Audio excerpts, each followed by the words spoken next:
தமிழக அரசின் உத்தரவுப்படி கோடை வெயிலின் தாக்கத்திலிருந்து டிராபிக் போலீசாரை பாதுகாக்க தொப்பி மற்றும் நீர்மோர் ஆகவே இன்று வழங்கப்பட்டது.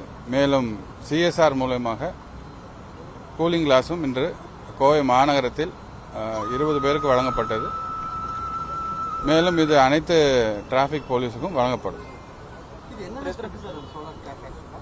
சோலார் கேப் வந்து இந்த ஏர் சர்க்குலேஷனை உங்களுக்கு உள்ள ஏற்படுத்தி கொடுக்கும். அதனால வந்து இந்த வேர்வை இருக்கிறது, தலை ரொம்ப ஈரமாகி போய் இதாகிறது, அது கொஞ்சம் ப்ரிவென்ட் பண்ணப்படும்.